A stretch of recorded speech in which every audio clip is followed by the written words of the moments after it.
Tertúlia. Então, boa tarde a todos. Hoje é dia 4 de outubro de 2014, é um sábado. O verbete é de número 3.165, ele tem 5 páginas, 50 logias e 11 máximos. O tema é reciclagem da profissão e foi elaborado segundo a especialidade autocoerenciologia. Quem redigiu o verbete é o neoverbetógrafo Ailton Maia.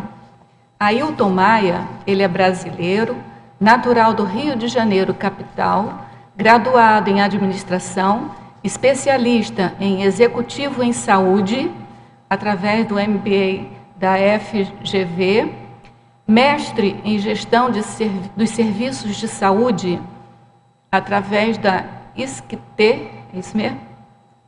Em parceria com a FGV, e é voluntário da Conscienciologia desde 1996, docente da Conscienciologia desde 2004, tenepsista desde 1997.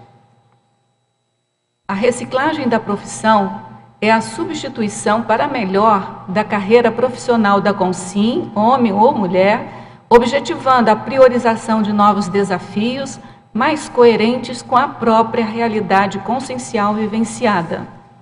Na pensenologia, nós destacamos o holopensene pessoal da convergência da profissão pessoal à proexis, o autopensene prioritário, os lúcidos pensenes, a lúcido-pensenidade, o holopensene do megafoco profissional e o mater-pensene das prioridades evolutivas. Na fatologia, o ajustamento da profissão pessoal, a consecução da programação existencial, que é o que a gente chama de proexis. O despojamento para o autoenfrentamento de recomeço profissional. As autopesquisas, o evento desencadeante da autorreciclagem, a autocoerência entre a profissão e a realidade pessoal, a acomodação à profissão, a profissão anticosmoética, a anticosmoética da profissão, o objetivo puramente econômico de financiamento, que é o mercenarismo, a Robex na ocupação profissional, o momento da virada profissional, a concessão cosmoética, a assunção dos trafores, a profissão cosmoética, a cosmoética na profissão, a importância da sustentabilidade econômica da Consciem, indispensável para o cumprimento da proexis, o aumento da autoconfiança, a escolha da profissão prioritária à evolução pessoal. Na parafatologia, então, nós destacamos a autocoerência com o curso intermissivo, o parapsiquismo psicossomático, a prevalência do parapsiquismo mental somático, o amparo extrafísico de função adquirido, a autoexperimentação do EV, restaurador do equilíbrio holossomático, e a TENEPS auxiliando nas reciclagens.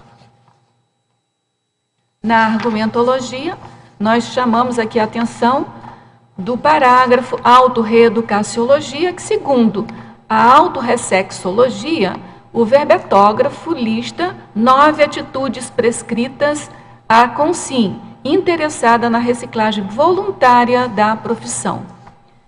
Na remissiologia, nós destacamos coerenciologia, compatibilidade, automotivação, trabalho, escolha da carreira profissional, reciclagem prazerosa e segunda vocação.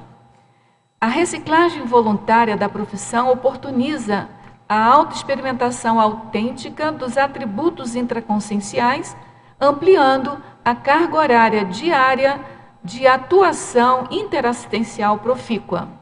Na questionologia, então, nós temos aqui as questões. Como avalia você, em escala de 1 a 5, o alto desempenho da carreira profissional? A avaliação está coerente com a realidade pessoal? E na bibliografia específica, o autor contribui com 2 fontes de referência. Agora, a mega-análise elaborada pela equipe de mega-análise Enciclosapiens, que é composto por Marilene Raganin, Pilar Alegre, que está aqui presente, e Socorro Frazão. priorização, motivação, mudança, desafio, decisão, carreira, evolução, adequação, convergência, autorreflexão, requalificação, autoenfrentamento, autoposicionamento, autocoerenciologia, administraciologia, cosmoeticologia, desapegologia, proexologia, reciclologia e autorreeducaciologia. Antes da gente passar aqui propriamente para o debate, né, a gente vai fazer assim os últimos momentos da promoção compra antecipada do Léxico de Ortopensadas. Eu digo último momento porque o livro deverá estar publicado até o final do mês, né? Então, até lá, a gente tem a oportunidade ainda de participar dessa mega promoção. Então, que mega promoção é essa? Se você compra o livro antes dele ser publicado, você ganha um desconto de 20% sobre o valor dele real dele, que é 340. Então, você paga somente R$ 272, além de você participar desse Holopensene desde já, né? Dessa mega obra aí é o Léxico de Ortopensadas. Ele é composto de 2 volumes. Então, quem tiver interessado, que estiver fora de Foz do Iguaçu, pode entrar em contato com a Editares pelo e-mail editares@editares.org ou pelo telefone 45 código de área 2102-1407. Pode também entrar em contato com a Epígrafe pelo telefone 45 código de área 35250867. A Epígrafe tem o Shopcons, cujo endereço é www.shopcons.com.br. E a Epígrafe alerta que o frete é pago pelo comprador. E eu sempre dou aquela dica de que, ao invés de pagar um frete, se organize, venha passar pelo menos um fim de semana, uma semana conosco aqui nesse balneário energético, e aí leva o livro com ele. Tá certo? Agora, de todo modo, para aquelas pessoas que não podem ou não querem fazer a compra à distância, pode se dirigir a qualquer dos centros educacionais do IIPC, espalhado aí pelo Brasil todo, e que eles também estão fazendo a venda dessa promoção. Tá bom? Agora, Ailton, a pergunta clássica, né, é a seguinte: o que te motivou a fazer esse verbete? E se durante o verbete, a gente sabe que você fez o artigo que está publicado aqui nas referências, né?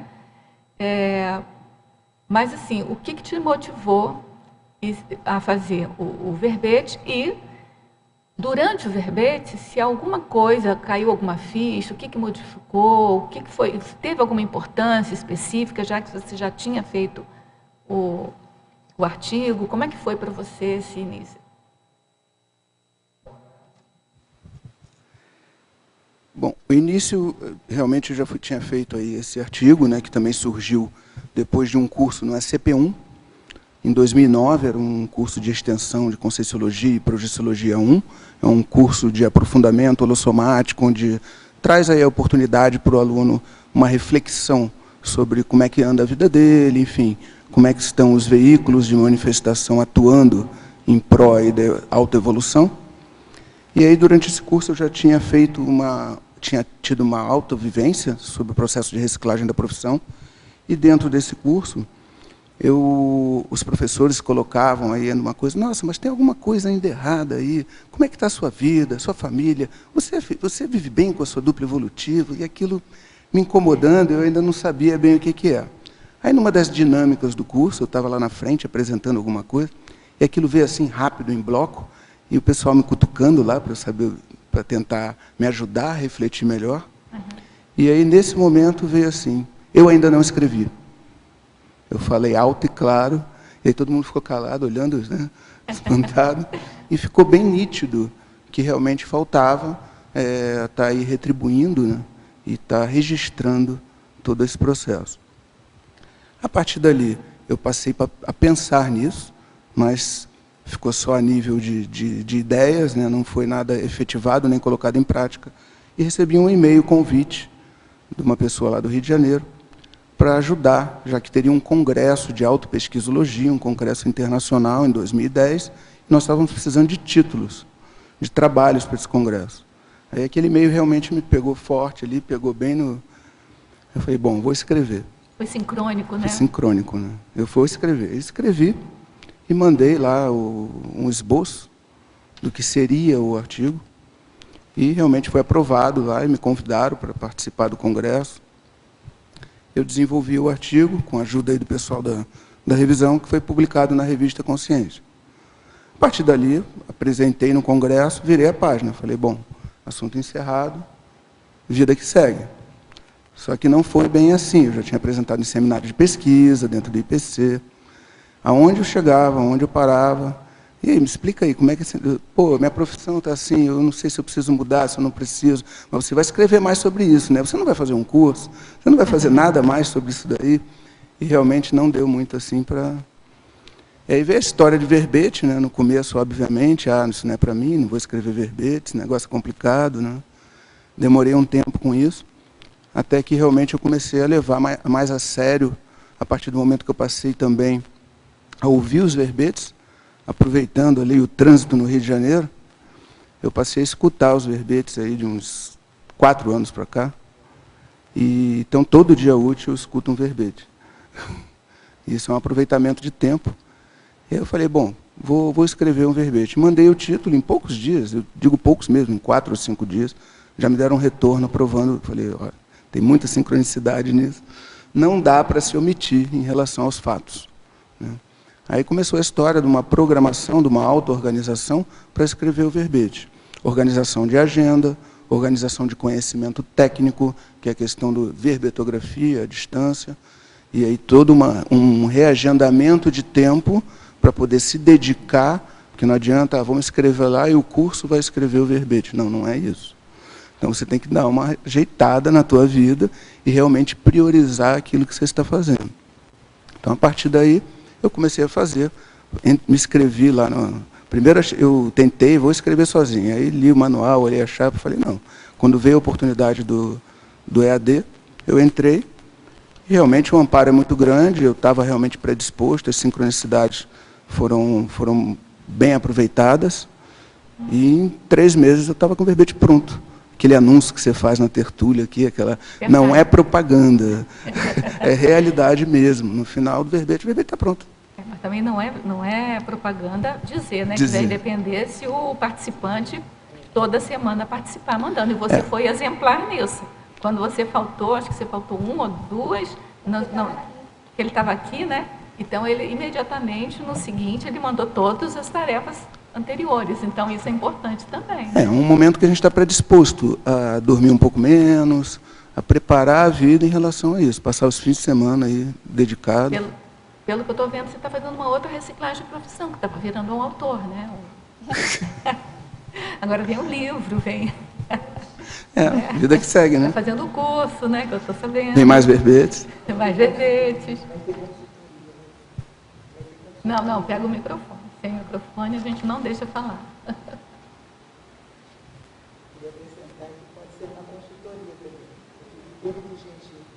Acho que está sem som. Não está pegando, não. Espera um pouco. Agora foi.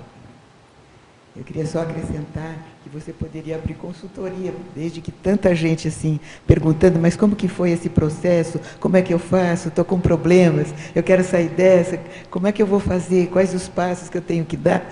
Seria também oportuno, é uma autonomia, é uma profissão autônoma, né? Acrescentando só.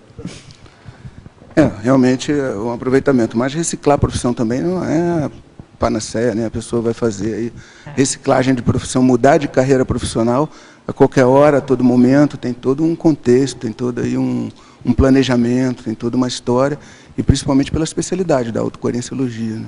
Eu imagino que muita gente tem que fazer a própria reciclagem para permanecer na profissão que está. Sem dúvida. Talvez aí eu não tenho ainda uma estatística, mas começando a pontuar isso, eu vou ver se eu consigo começar a trabalhar com indicadores, né?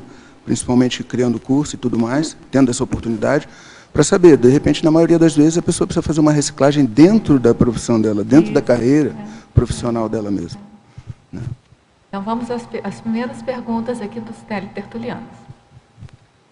Alfabetógrafo Ailton, Estrangeirismologia, página 10. Poderia aprofundar o turning point da autorreciclagem da profissão?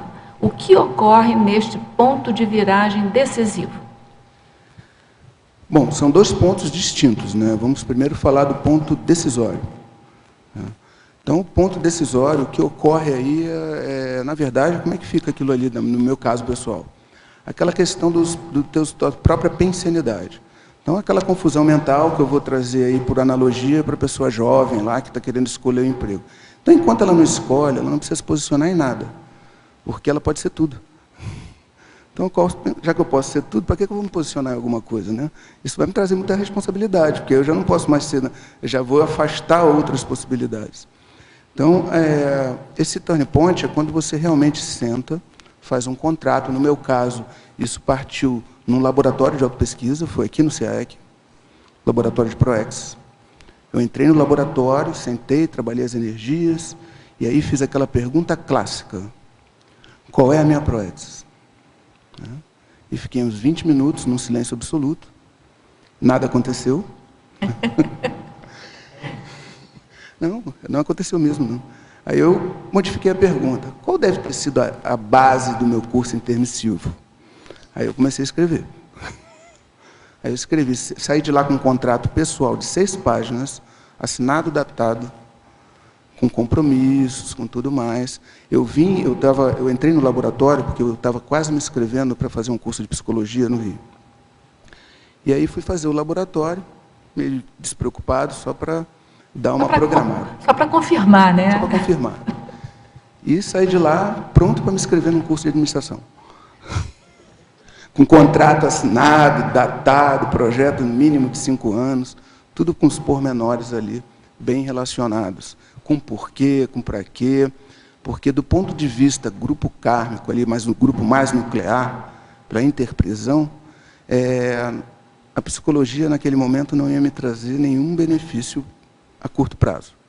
Eu precisava fazer administração exatamente para azeitar a empresa familiar que eu trabalhava, e com aquilo ali eu ter a liberdade de seguir em frente. E a psicologia não me daria essa liberdade. Então, isso ficou bem claro, e aí, a partir desse momento, quando você sai confiante, sabendo o porquê, com lógica, com a matemática ali toda organizada, aí não para mais, né? Não tem professor ruim de faculdade, não existe nada disso. Existe você, estudo, professores que você não entendia bem, você estuda mais, que é para ficar livre logo na primeira prova, e vida que segue, porque você tem seu objetivo focado, nada desmancha o que está em volta. Esse depoimento seu é muito importante, porque a gente vê que cada caso é um caso, né? Não pode generalizar nesse caso. Justamente.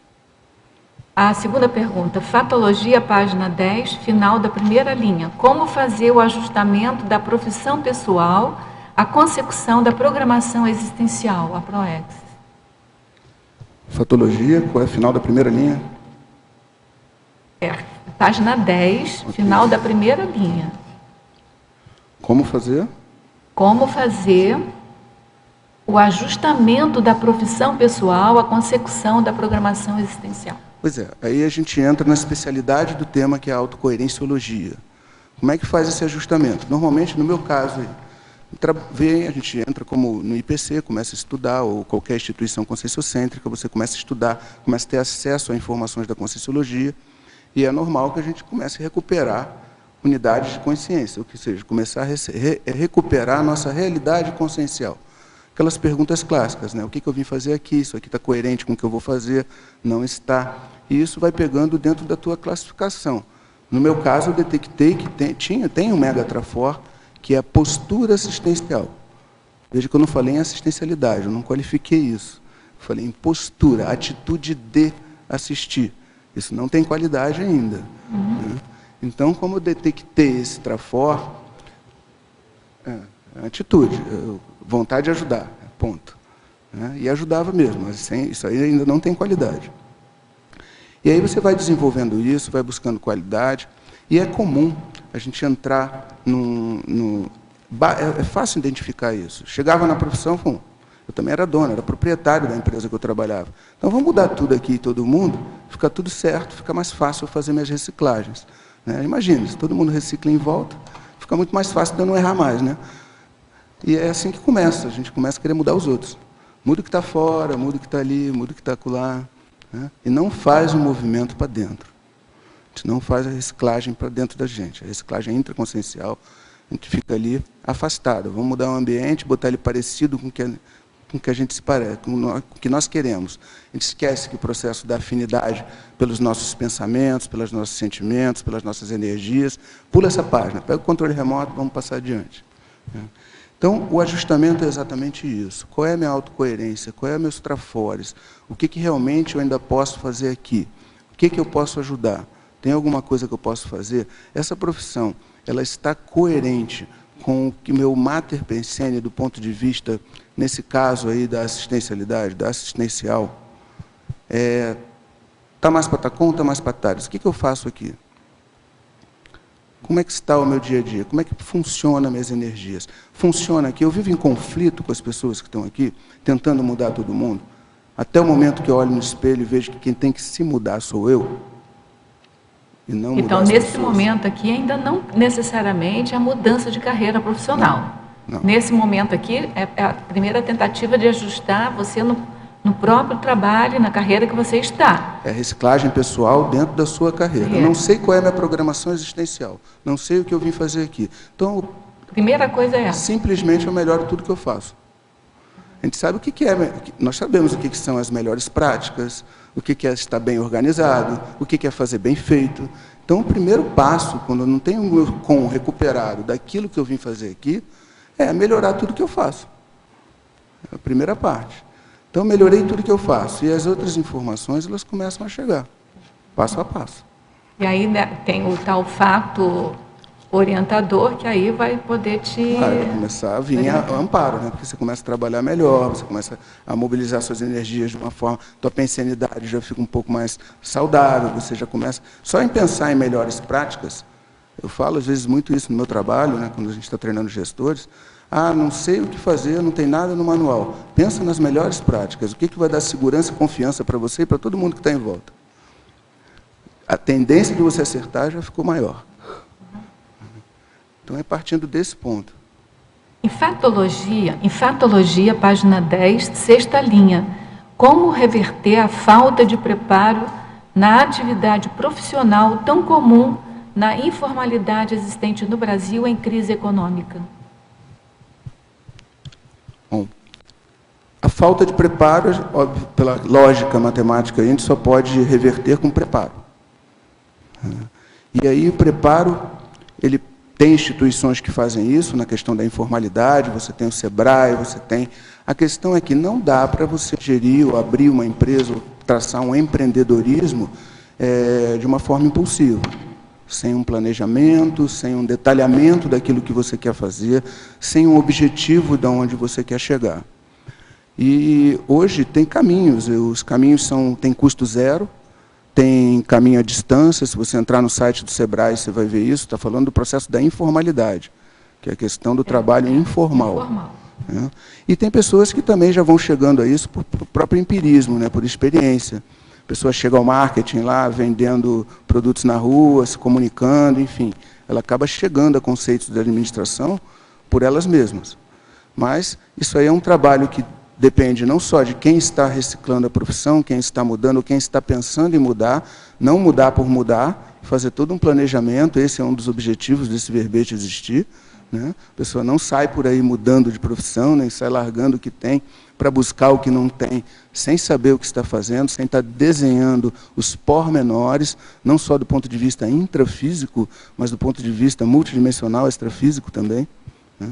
Então, todo esse detalhamento é que vai chegar. E essa informalidade precisa realmente de apoio técnico, de apoio de governo. Agora, no nosso caso pessoal, como que eu vou ver lá a minha incapacidade de tocar a profissão? Realmente é buscar o amparo de função. Aonde está o amparo de função? Está nos cursos que nós fazemos, tecnicamente, para aquele movimento, para aquela profissão. Então, eu vou lá, faço lá uma MBA executiva em saúde. Cada matéria daquela ali era um amparo de função adquirido. Quando você está na sua profissão, aquilo vem. Você vai nos detalhes daquilo ali, dependendo de como você saiu naquela matéria lá, de como é que você se dedicou ao estudo, porque hoje é comum, pós-graduação virou moda. Olha, agora a pessoa precisa estar pós-graduada, porque para valer alguma coisa. Aí todo mundo vai lá, bota lá, faz igual o funcionário público lá de antigamente, bota lá o paletó na cadeira e fica esperando o certificado. Isso ainda não é amparo de função, né? Você vai ter lá um título, vai ter uma pós-graduação, mas esquece, o amparo de função não vai estar atuando. Em tecnologia, página 11, final da terceira linha, como funciona a técnica do mapa mental? A técnica do mapa mental eu utilizei bastante na questão da mudança da profissão mesmo, porque a nossa maneira de funcionar do ponto de vista mental, foi até apresentado um verbete, eu acho que da Leuzene há pouco tempo, por sistemas. E como que você muda a sua profissão? Se você tem um sistema mental que vai te fazer totalmente pensar daquela maneira anterior. Então, começa a questão do mapa mental, você está focado, eu já tinha um contrato assinado, eu já tenho tudo pronto, então o meu mapa mental é aquele foco, é o meu objetivo que está lá brilhando. Então, se eu vou para a área de saúde, ótimo, então eu quero fazer gestão. Então, a gestão é aquele meu mapa ali. No começo, o mapa mental era passar nas matérias da faculdade, era estar ali me formando, independente de quem seja o professor, independente de como que a prova viesse, era resolver. E depois isso aí foi modificando. No processo da profissão nova, ele é muito importante, porque pela afinização pensênica. Senão você fica fazendo rapport com o teu passado. E aquilo não é muito saudável, é prejudicial para você estar puxando aí uma condição nova, um objetivo. O ideal seria eu botar minha energia onde? Onde eu quero carregar as energias? Naquele teu passado que já passou? Ou no futuro que eu estou indo? Então, você tem que fazer uma decisão, é uma questão de posicionamento. Não, prefiro no futuro. Então, tá, vou usar uma técnica. Qual é a técnica? Técnica da tela mental. Então, o meu futuro é esse. O meu primeiro trabalho que eu fiz na formada da minha nova profissão, virou minha nova profissão. Agora, vamos lá. Deixa o passado para lá, agora o foco é esse aqui. Tua tela mental é essa. Já não sai mais daquele pensamento, daquele posicionamento. E as energias vão para aquele trabalho. E o Pensene, ele é um gerador de realidade, né? Então, qual é a realidade que eu quero gerar com eles? Só lembrando, o verbete que você falou da professora Leuzene é a própria percepção pensênica, que diz respeito à pessoa fazer a metapensenidade, né?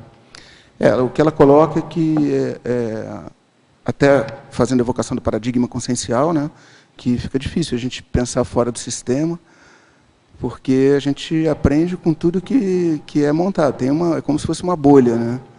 E aquilo você raciocina sempre dentro daquele sistema. É um circuito. Você fica raciocinando e fazendo as analogias. Ela usou o exemplo do tomate com caqui, né, que você faz uma analogia dentro daquele sistema.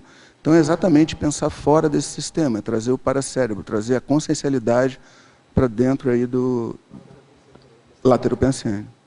Que é buscar, por exemplo, lateropensênio. A ideia de fazer psicologia. Não, por que não administração? Então, vamos pensar lateral. Vamos trazer alguma coisa lateralmente para cá. Vamos trazer mais ingredientes para essa receita. E você vai colocando no papel, né? Porque enquanto a gente fica só na elaboração mental, às vezes a gente fica num círculo vicioso e não sai. E quando coloca no papel, aquilo vai expandindo, vai ampliando e os insights vão chegando, né? Parece que a gente vai materializando aquilo, daí libera o espaço mental para que outras ideias cheguem, né? Então é importante estar escrevendo, né? Não sei se... É isso mesmo, mas isso que você falou, da liberação do espaço mental, é muito importante. Quando eu falo aqui que não vou pensar mais no meu passado, na maneira que eu agia na outra profissão, vamos pensar agora na nova. É liberar espaço mental para o novo. É abrir espaço para aprender, para os neopensênios.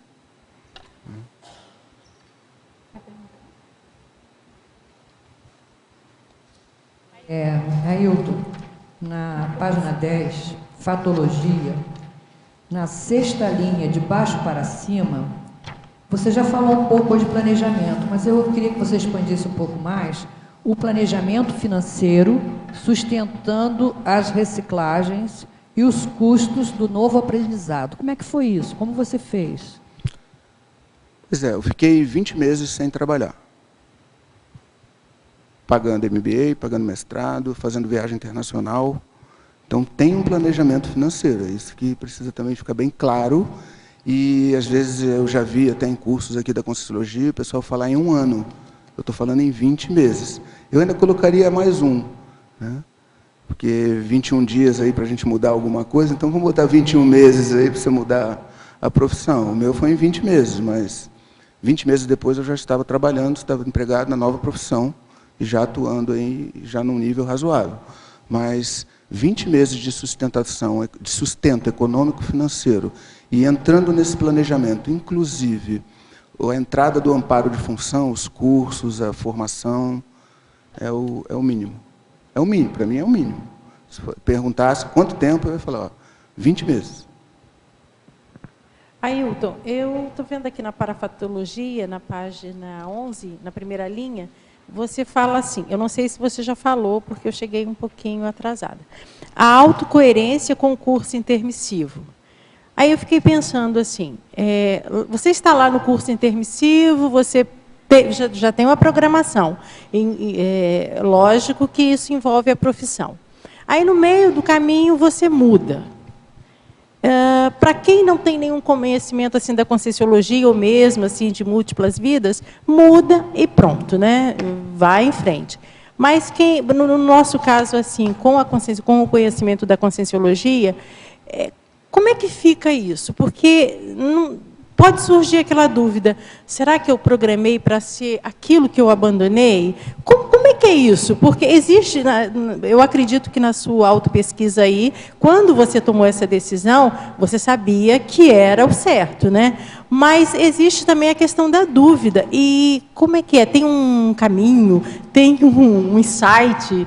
Não sei, qualquer coisa que faça, não, é isso mesmo? Porque isso acontece com um monte de gente assim, né?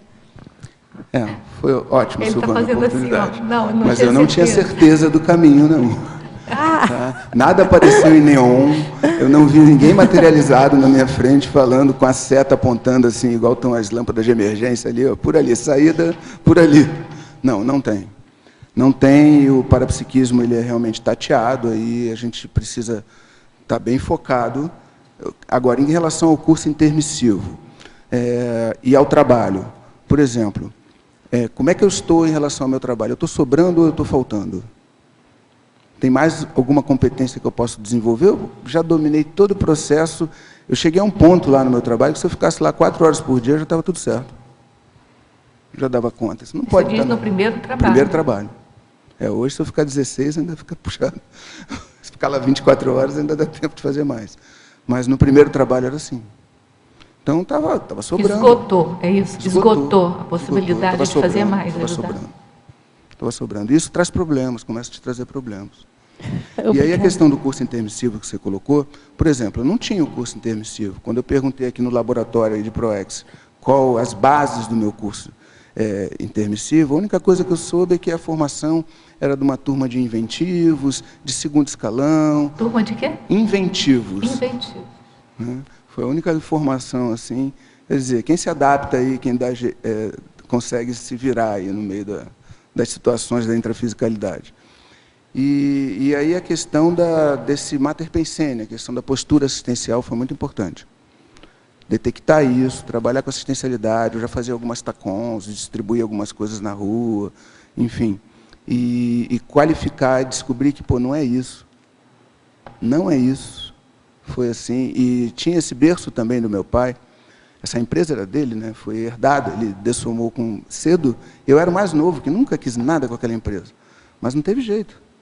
Meu irmão mais velho não segurou. Hoje ele está lá tocando firme e forte.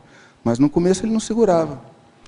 E o porão dele foi maior que o meu, então ele não segurava. Eu, 5 anos mais novo, com 22 anos, fazer o quê? Vai deixar a família desassistida? Vai sair pela porta e tchau, até a próxima? Então, eu larguei faculdade, larguei tudo, fui tocar lá os negócios. Depois comecei a ganhar dinheiro, gostei, né? Aí, em vez de voltar aos estudos e tal, ia para a praia, comprei casa de praia. Aí modifiquei a minha história. E quando você pisca, 23 anos se passaram. Só com a dessoma da minha mãe, que agora eu posso desenhar meu compromisso, acabou. Esse foi o fato desencadeante da sua autorreciclagem. Tem uma pergunta aqui que vem de Madrid para você, que pergunta assim, poderia comentar qual foi o evento desencadeante da sua autorreciclagem? Foram eventos que fizeram com que eu voltasse para mim mesmo. No caso aí da primeira dessoma do meu pai, eu não pude fazer isso. Eu nunca parei para perguntar, eu quero ou não quero? Não tinha jeito. Eu fui, assumi e fiz, né? No caso da minha mãe, eu já pude pensar um pouco melhor. E aí foi um evento realmente interveniente, no qual eu falo, bom, na verdade, não é nem só o evento, né? Aquele processo, já estava dentro do paradigma consciencial, já tinha todo o processo, ajudei na dessoma, fui para o CTI lá, exteriorizar energia, né? Estava tudo muito bem tranquilo, foi tudo feito com muita assistência, muita tranquilidade, tanto que eu saí lá do velório, do enterro, e fui dar uma aula experimental do CPC, na Barra. Então estava assim, um negócio bem tranquilo, comigo, com ela e com ela em relação a mim. Encontrei depois no extrafísico, isso tudo está tudo muito tranquilo. Mas do ponto de... Mas não foi só depois da dessoma da mãe, ele já falava sobre isso. Até a minha mãe estar aqui, eu não tenho o que fazer, eu tenho que... Porque a gente sabia que se saísse ia ter problema familiar. Para a própria mãe. Familiar, para né? Familiar. Então, mas ele já pensava isso há um tempo, do que ele ia fazer quando a mãe dessomasse. Se a mãe acontecesse alguma coisa, que ele estaria livre, né? Tipo isso. Na verdade, quando aconteceu é que eu percebi que realmente não tenho mais nada que me obrigue, né? Que me prenda, que seja mais importante do que eu agora poder olhar para mim, o que eu quero fazer? Vamos fazer. Como eu comecei a perceber umas nuances disso daí, eu passava na empresa lá, que estão voltando ainda a falar do curso intermissivo, e colocava que numa próxima vida eu ia ser diretor de hospital. Na próxima vida eu vou ser diretor de hospital. Aí eu olhava as coisas, eu ia lá, olhava um hospital, como é que funciona o atendimento aqui? Atendimento de emergência. Eu falei, vou contratar um funcionário só para atender as emergências. Eu tinha uma oficina mecânica, né, consertava ônibus, caminhões, carro de passeio. Aí eu ia contratar funcionário para atender os serviços de emergência, porque aquilo era um problemão. Porque toda vez que chegava alguém com uma emergência, eu parava quem se programou, quem se organizou. Falei, não é possível, a pessoa organizada vai sempre se dar... Não posso tirar ninguém daqui, eu tenho que ter ali... Aí, vou criar um plantão.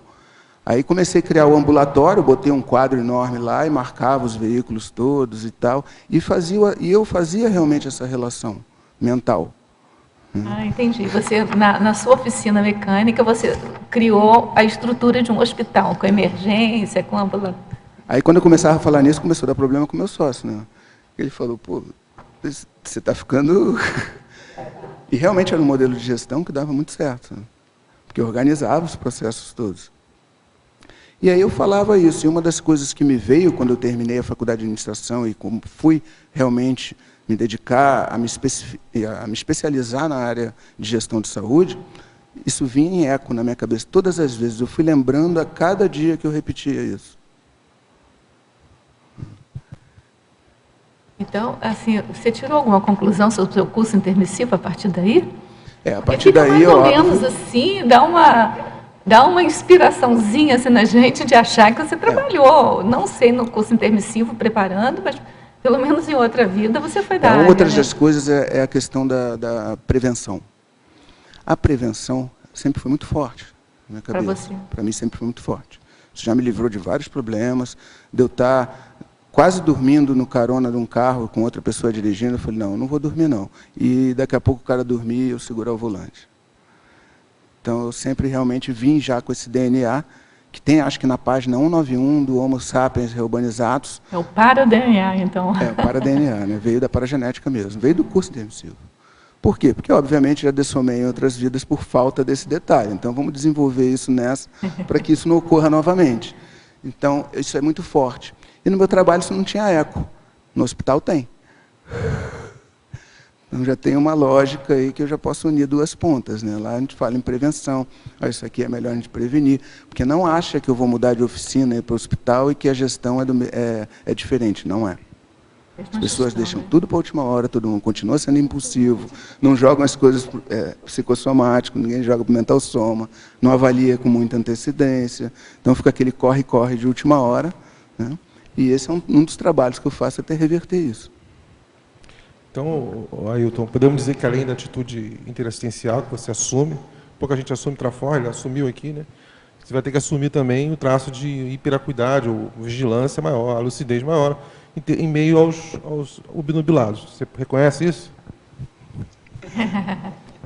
Brincadeira. A gente tem que pensar também no nessa Rio de questão. Janeiro, lá, aquela cidade. Né? Exatamente. O trabalho com os não intermissivistas também é forte, é alguma coisa. Você estudou, você chegou ali a uma gestão de serviço de saúde. Eu encontro várias pessoas daqui mesmo, da Conscienciologia nossa, da CCCI, colocando isso para mim. Mas agora eu estou trabalhando em outro estado, agora eu só vou para Foz fim de semana, eu só faço isso. Mas o que você queria com os cursos que você estudou? Você está devendo alguma coisa à sociedade. Nós temos um débito. Para que eu estudei? Para que eu fiz isso? Para que eu adquiri tanto amparo de função? Então, eu ainda tenho isso, não estou aposentado ainda. Então, eu ainda tenho esse débito. Né? A Rosa se aposentou, veio para cá, você foi lá, pagou a conta do que você se formou. Paguei antes a conta, depois vim para cá. Exatamente. Folgada, então, né? A gente precisa fazer isso ainda. E hoje, até no ciclo mental somático, essa questão do posicionamento, de estar mais ativo no processo externo, isso eu tenho do meu curso intermissivo. Que mesmo aí aposentado, você tem que manter esse trafor. E mesmo no extrafísico tem que manter no extrafor, porque dá uma tendência também da pessoa se acomodar, né? Então aí acho que tem que manter esse trafor e bancar, né? O curioso aí na escrita do próprio verbete foi porque eu acabei reciclando, né? Não reciclei mais a carreira, mas você me perguntou no início o que repercutiu escrever este verbete. Uma das repercussões foi reciclar o que eu já estou fazendo há 6 anos. Pensar e fazer diferente. Será que eu não criei um novo sistema?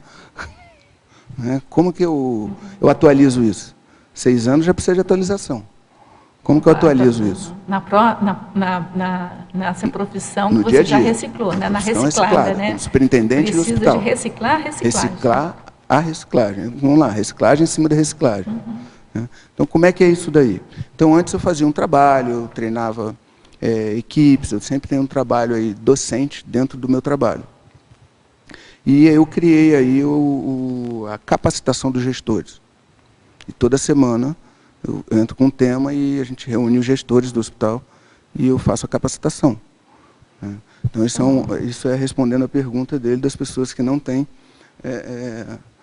qual é a minha responsabilidade nisso? Né? Qual é a parte que me cabe nesse latifúndio? Ailton, tem a pergunta, ainda essas perguntas agora vieram de Madrid para você. A primeira você já respondeu, mas eu vou ler para você sentir a repercussão, né? Quando é que a pergunta é feita várias vezes, tem repercussão maior.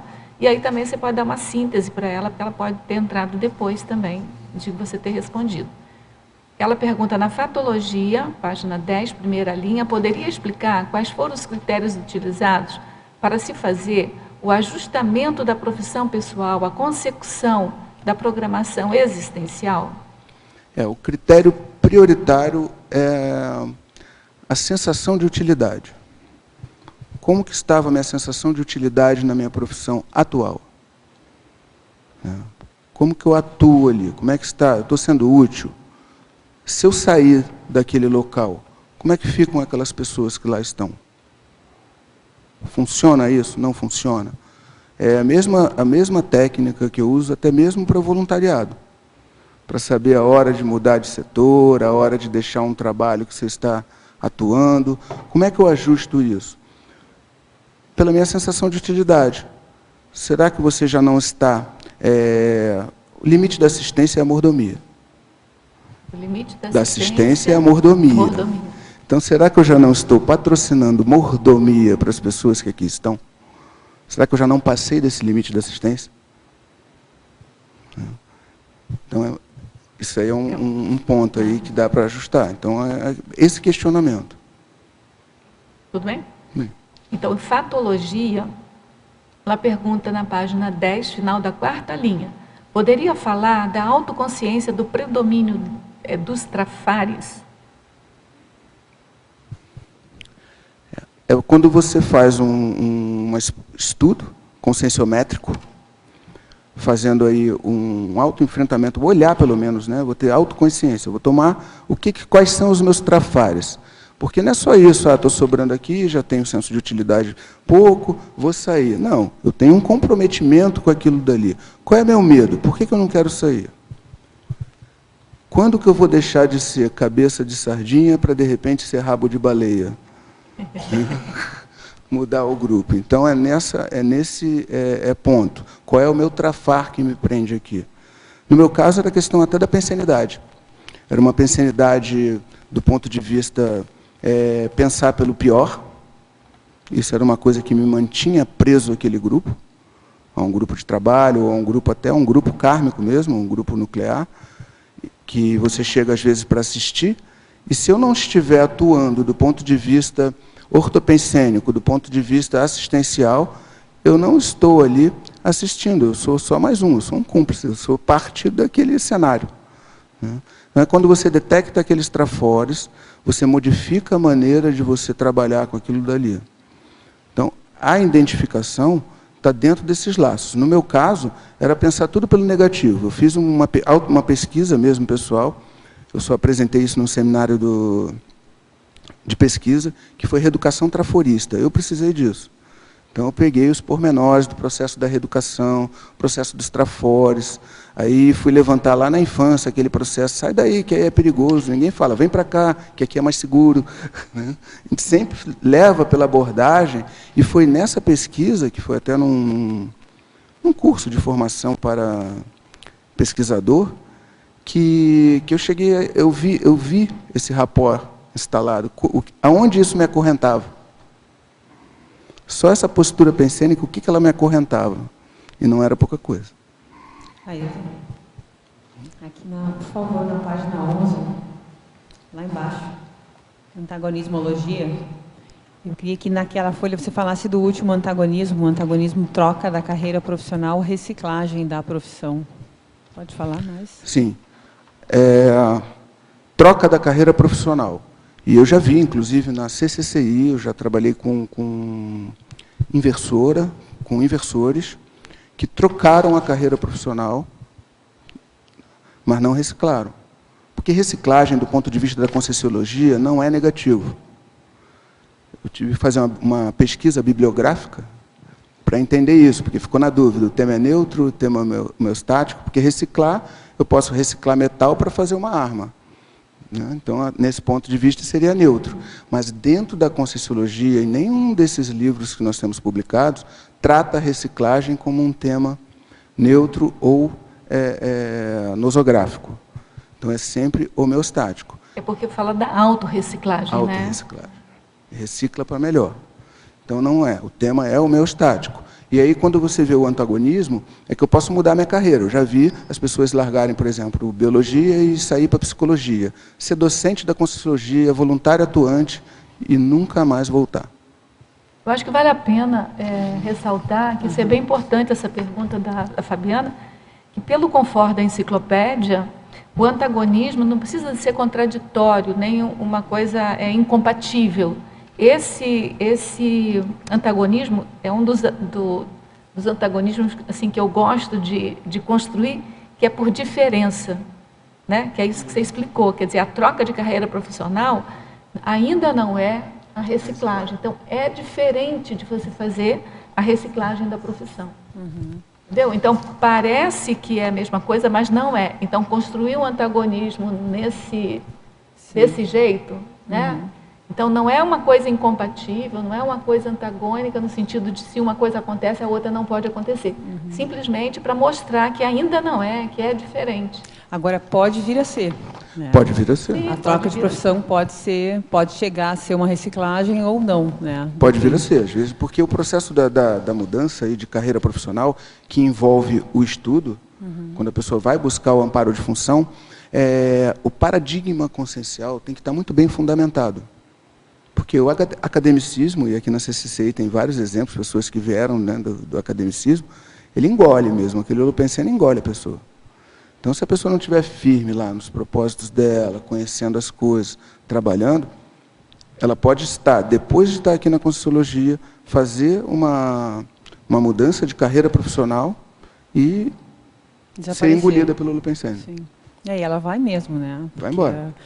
Na realidade, a assistência ela não necessariamente precisa ser feita só aqui, mas também. Né? Aí a relação dessa tua pergunta com a anterior, a dos trafares, né?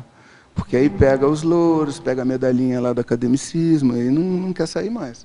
Eu entrei lá na Fundação Getúlio Vargas, então o pessoal fala, vocês são os melhores em tudo, né? Lá bota a tua autoestima lá, se você deixar, você fica lá, devaneando o resto da vida. Muito bom, obrigada. Oi. Dentro disso que você está falando para a Fabiana, aqui na página 10, na patologia, e não sei se você já comentou esse item, mas você fala da escolha da profissão prioritária e evolução pessoal. Digamos que uma pessoa escolhe essa profissão pessoal, algo que é relativo à evolução e que a pessoa gosta bastante, né?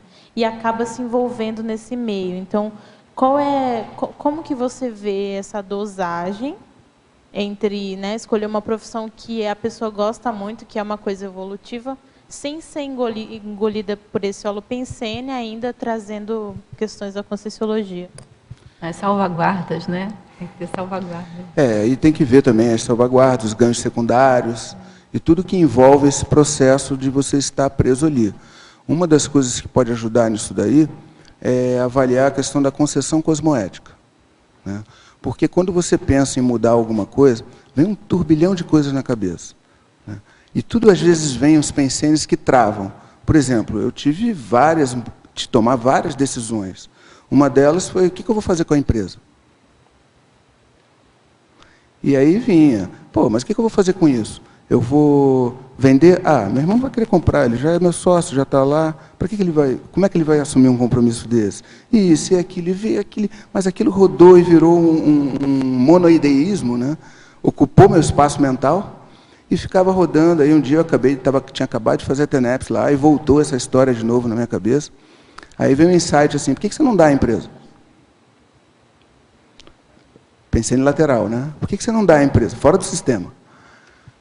Aí, quando eu pensei nisso, sumiu tudo. Toda a minha preocupação do que fazer acabou. É só dar. Eu fui lá e dei. Abri mão, fui lá e dei. Toma, eu quero dar a empresa para você. Quero, estou dando. Você aceita? Pronto, acabou meu problema. Eu não tive mais problema com esse pensamento. Aí, só uma pergunta. Você falou do hospital ou eu entendi mal? Não sei se eu peguei. Hoje minha profissão, eu sou superintendente de um hospital. Tá. Hospital geral. Não é o hospital da sua família, é um hospital... Não. Na minha família era uma oficina mecânica. Entendi. Tá. Eu te perguntei porque a minha família abriu um hospital. A minha relação com o hospital é muito forte. Você falou do hospital, eu achei que era automaticamente achei que era da sua família. Não. O hospital foi meu primeiro trabalho. Quando eu terminei o mestrado, eu fiz um projeto de gestão integrada para um hospital. Tá. E uma semana depois eu tinha recebido um convite para... Primeiro me convidaram a tocar o projeto, depois me convidaram para a superintendência e eu estou lá há 6 anos. É uma área fantástica, né? Eu cresci dentro do hospital, é muito bom. Interessante. E ele?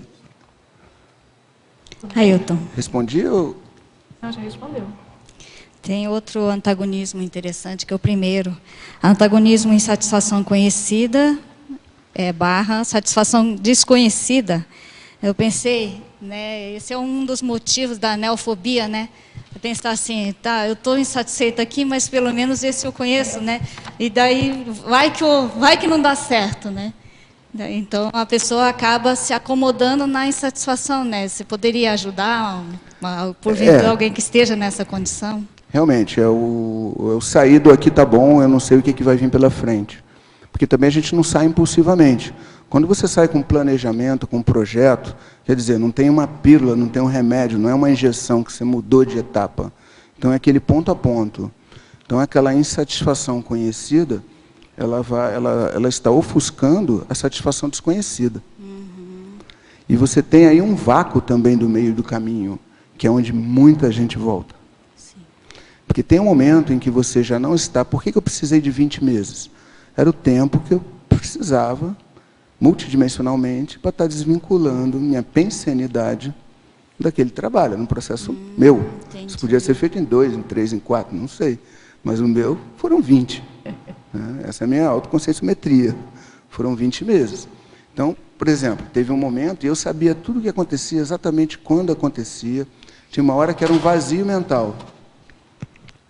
E eu achava aquilo muito estranho, sabe? Sacudia a cabeça assim, não tem nada, está bem vazio. Eu falei, como é que pode isso?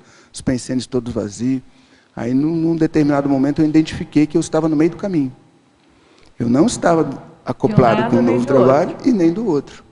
Isso acontece quando você muda de amparo. Eu já mudei de amparo de função. Exatamente. De TENEPS, eu fiquei no limbo, assim, ó. Eu parei de fazer. Perdi Você a não mão. sabe, você não queria ficar, ou não podia ficar com o anterior e não sabia ficar com o que veio. Então, E aí, assim, um pouco das pessoas que têm me perguntado sobre alguma coisa, tem muita gente que daí volta. Na dúvida, ela vai para insatisfação conhecida, em vez de buscar a satisfação desconhecida. Ela já fez a metade do caminho e ela retorna. Sim. Agora também eu gostaria de sugerir para você acrescentar na sua, sei lá, eventual consultoria, né, empresa de consultoria, para ajudar as pessoas que não se planejaram e foram, né, daí não deu certo, quebrou a cara e voltou todo desanimado. Eu conheço algumas pessoas assim, e a dificuldade da pessoa acaba voltando para o que era anterior, todo insatisfeito, numa melim, e não consegue retomar o projeto anterior, sabe? Fica aquela coisa assim, né? Entende? Pelo que você está colocando, a impressão que me dá é que a pessoa volta, na verdade, em subnível. Ela retorna em subnível. Não se planejou, né? Talvez aquela ideia mirabolante de que vai dar tudo certo, sem se planejar, sabe? Principalmente financeiramente. Agora você vê a concessão cosmoética de dar à empresa, o que me repercutiu? Não tem volta. Eu queria dar uma contribuição aqui. Ailton, eu também mudei de profissão. Eu era farmacêutica bioquímica e depois eu queria muito ser psicóloga, né? Mas eu passei 10 anos para fazer isso. Eu fui fazer faculdade, continuei com a empresa. Quando eu estava terminando, assim, mais ou menos com a clientela ali chegando, aí eu vendi a empresa. Mas foram 10 anos, assim, para fazer essa mudança. E interessante que depois que vendi a empresa, me via sempre projetada lá dentro. Interessante. Mudaram uma parede, assim, na sala, e aí eu me projetei, cheguei lá, e eu queria entrar e não podia mais. Aí, quando eu fui lá visitar essa empresa de novo, né? Falei, então realmente construíram uma porta aqui.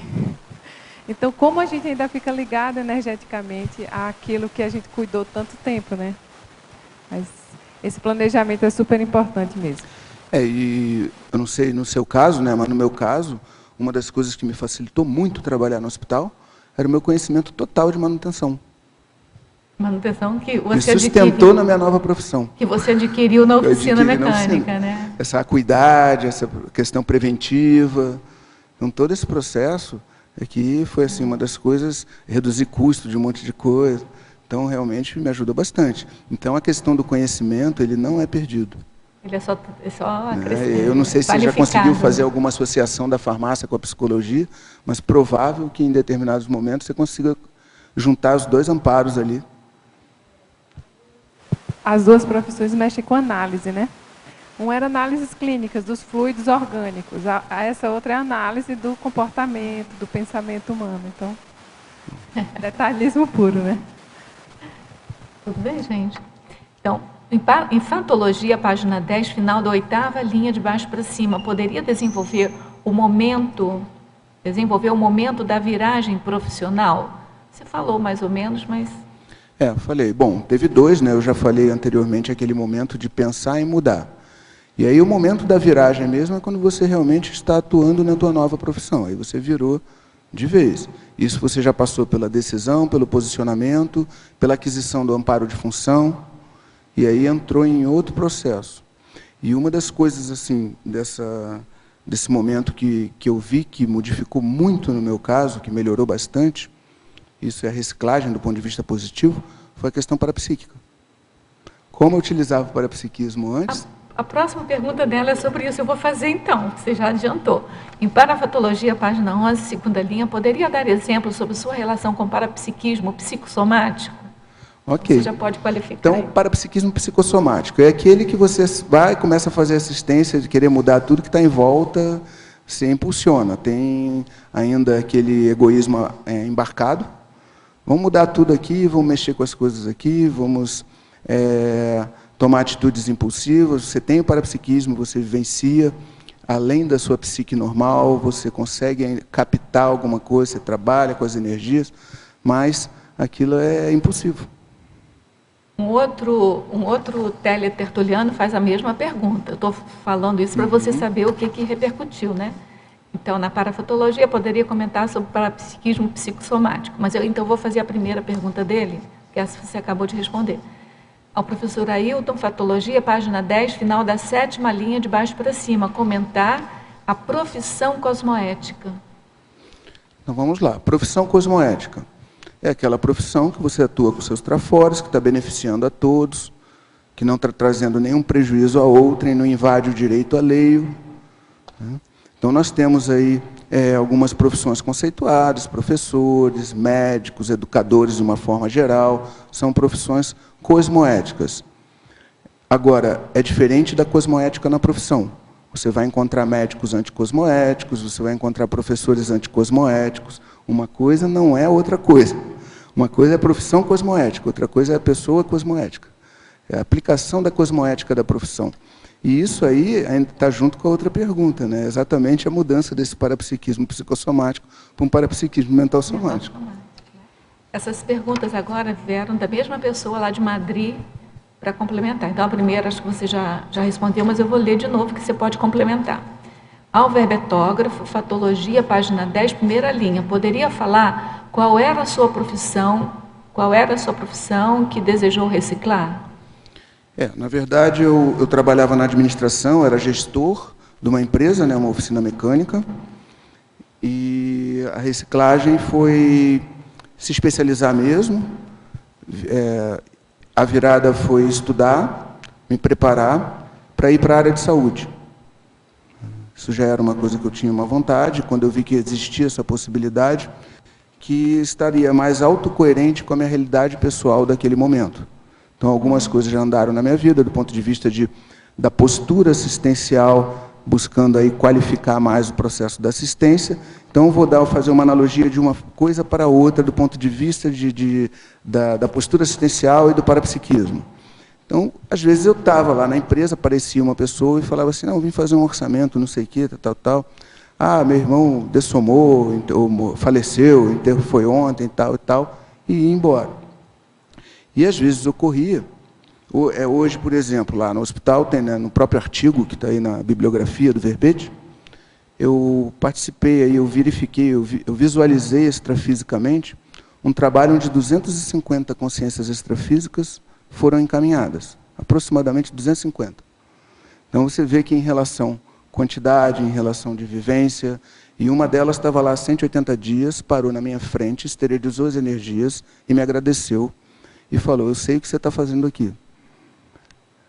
E qualifica, seguiu, né, e fez. trabalho, então, qualifica, né, o né? trabalho. Esse é o feedback que está lá na Estrangerismologia, feedback interassistencial. Esse feedback foi extrafísico. Ela foi da sua turma do programa. Ela continua aqui, ó. Ao professor Ailton, você comentou sua experiência no laboratório da Proexis. Poderia explicar melhor como foi exatamente o seu procedimento e suas conclusões ao sair desse laboratório? Explicar sua afirmação com um contrato bem estabelecido. Você já havia pensado na possibilidade de fazer um curso de administração? Não. Eu não havia pensado, e para explicar isso daí, eu tenho uma clareza assim, muito grande, que isso foi orientador evolutivo. Essas informações, que esse turning point, essa virada daquele momento, foi muito bem orientado, não pelas informações só, mas pelo encaixe das informações, pela parapedagogia do processo. E pela repercussão posterior, né? Porque deu tudo certo, pelo que eu estou vendo, né? Pelo resultado. Deu tudo resultado. Então, agora, uma coisa que ela falou é minha curiosidade também.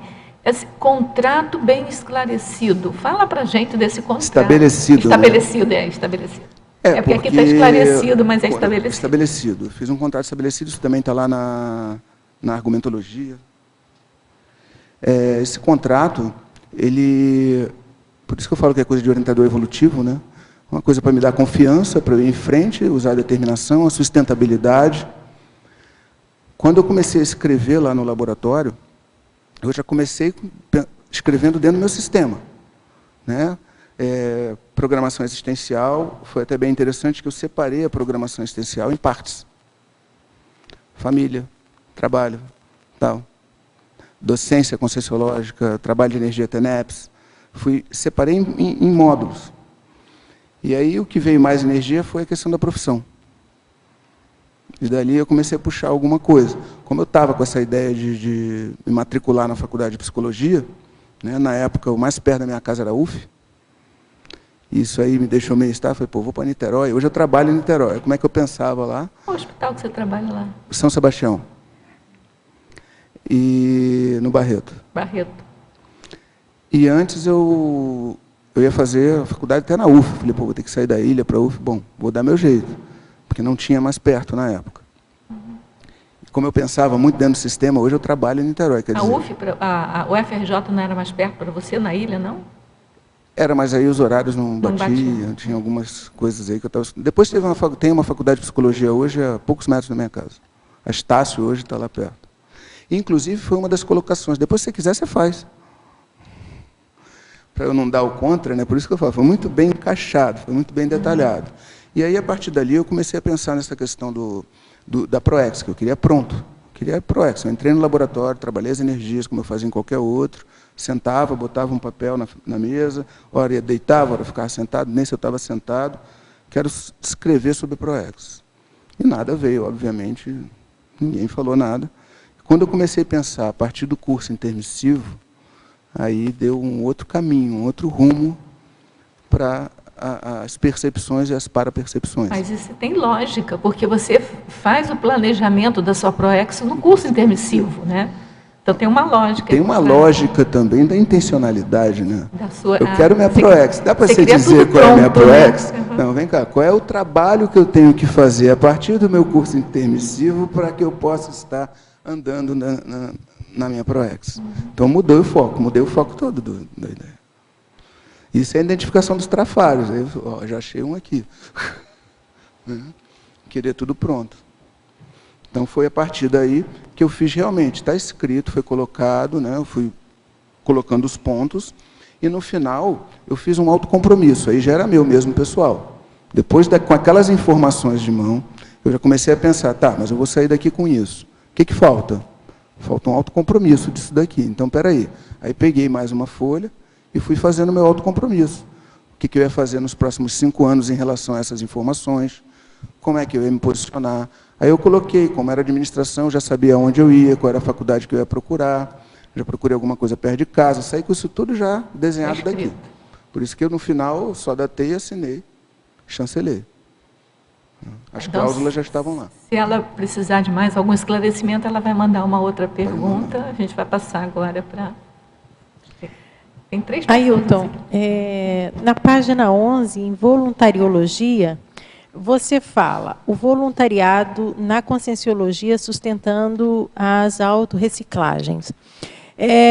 Eu gostaria que você ampliasse um pouco mais isso, a sua vivência, porque quando a gente começa a voluntariar, os trafores ficam muito evidentes e os trafares também. Aí a gente tem uma tendência, quer dizer, às vezes acontece da gente recuar em função de não querer expor esses trafares, né? E não usar os trafores, né, de uma forma que trabalhe essa questão trafarista, né? Como é que é isso? Amplia um pouquinho para a gente, por favor, e de repente sua experiência aí, como é que foi?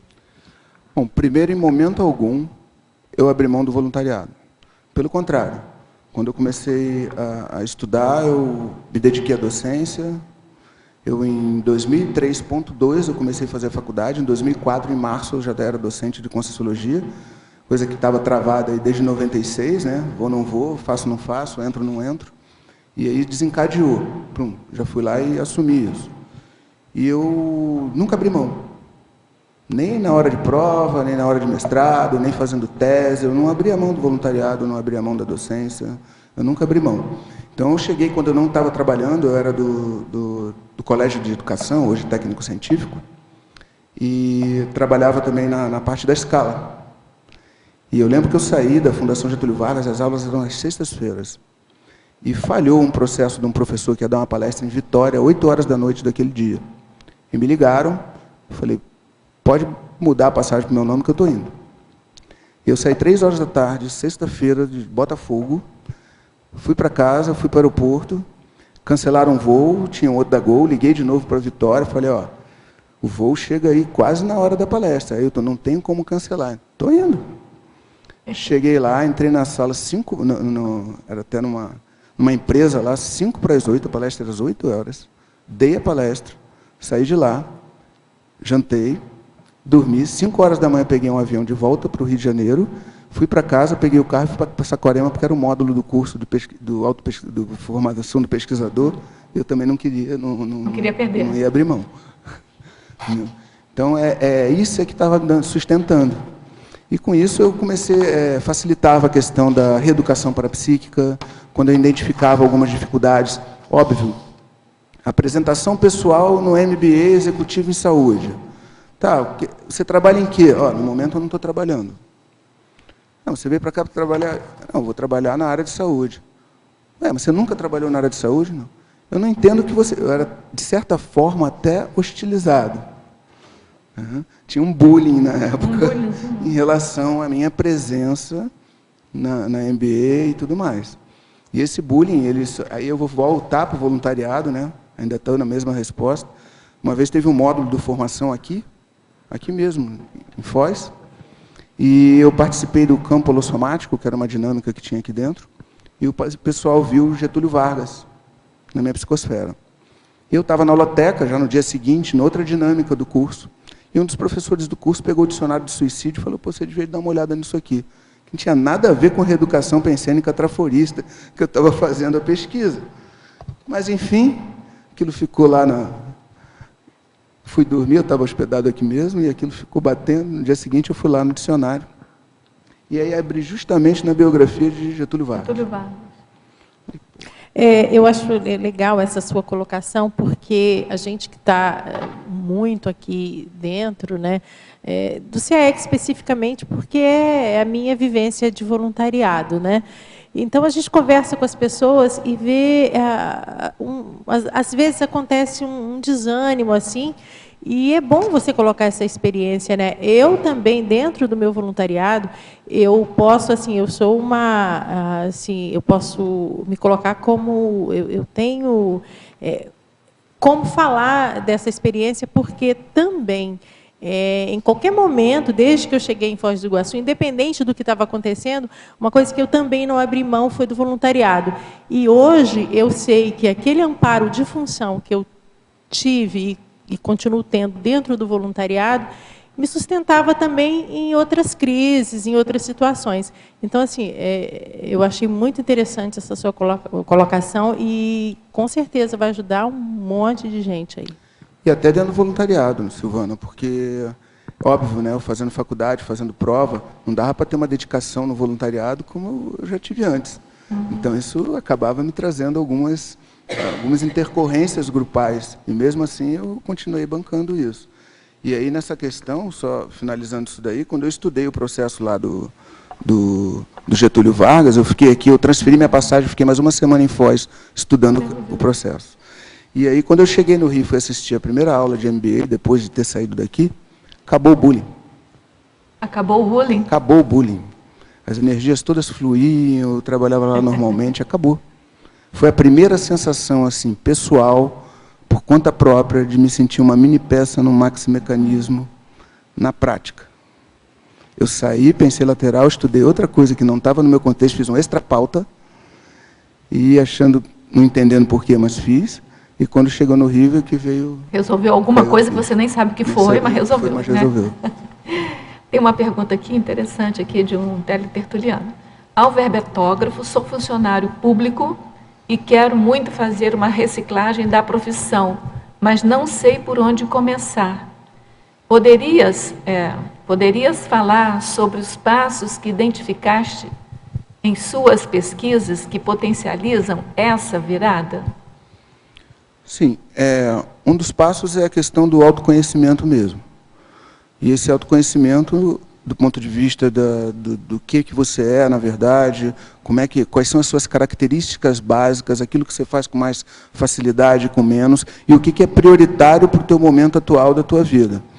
Nesse sentido, tem a questão dos laboratórios da Conscienciologia, os cursos da Conscienciologia, isso ajuda e ajuda muito. No meu caso pessoal, isso ajudou muito. Por exemplo, o insight de fazer um MBA executivo em saúde foi dentro de um curso de Programa de Desenvolvimento Parapsíquico, que era uma imersão lá em Saquarema, no campus do IPC, no Rio de Janeiro. E ali, no meio de um trabalho energético, veio um insight. Deu fazer isso especificamente na Fundação Getúlio Vargas, buscar uma coisa bem assim que fosse ser contundente do ponto de vista de amparo de função, não negligenciar, não entrar em subnível nessa questão, valorizar bem isso. Mas só para a gente entender, você já tinha feito administração, você já trabalhava no hospital? Ainda não? Não. Ainda estava naquele processo de virada. Então, é de laboratório em laboratório, em busca, em pesquisa em pesquisa. Não, estava fazendo... quando eu terminei o mestrado é que eu comecei a trabalhar no hospital. Foi o tempo